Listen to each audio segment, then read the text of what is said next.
Welcome to Earn Pampanga. Yes, for today's vlog, nandito tayo sa Angeles City and another gastropub na bibisitahin nyo dito sa Fil-Am Highway. Guys, this is Ladybug Gastropub by Urban Garden. It's a new place to hang out. Ayan, napakaganda. So guys, if you wanna know more about this, samahan nyo po kami. So tara, let's go!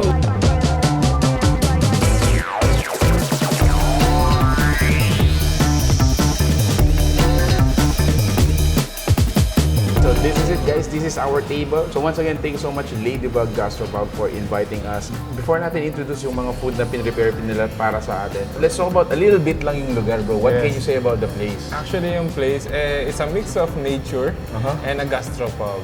Para siyang Instagrammable, at the same time, pwede ka mag-party. Correct.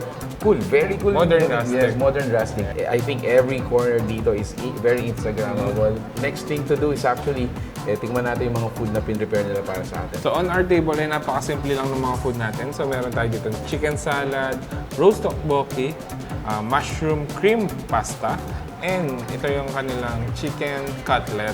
And for our drinks naman, since gastropub nga to, so meron tayong Midori, meron tayong Ladybug, and Tequila Sunrise. Right. So yung mga pinrepare nila sa atin is best of the best. Yes. And for us to enjoy. So tikman na natin.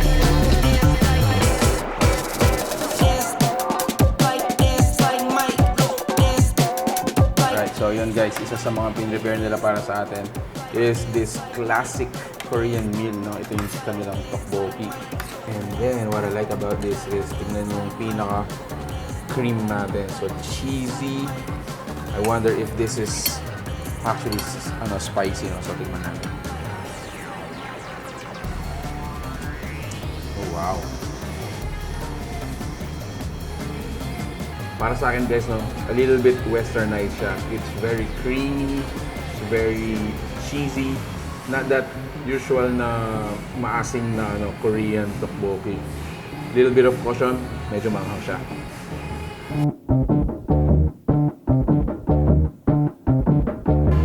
Let's taste it.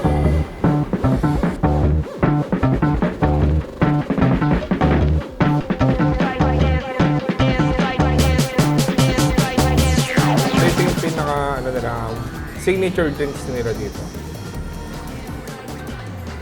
Actually, napakasarap na parang silang mga ladies drink lang. So, para naman sa mga coffee lovers, available din yung mga coffee over ice natin dito. Ayan. But for me, I'm gonna try yung kanilang pinrepare para sa atin na Tequila Sunrise. So, one of their cocktails. Again, one of the must-try po dito. Just to freshen up.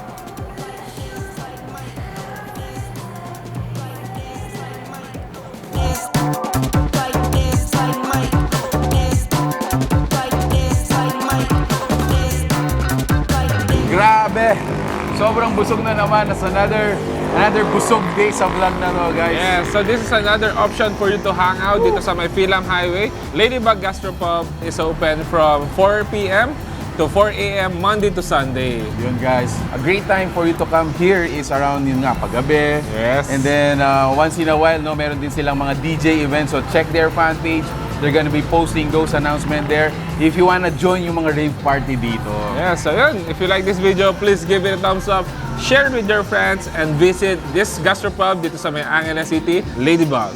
Thanks so much for watching We're in Pampanga. Until our next discovery. Peace out. Bye guys!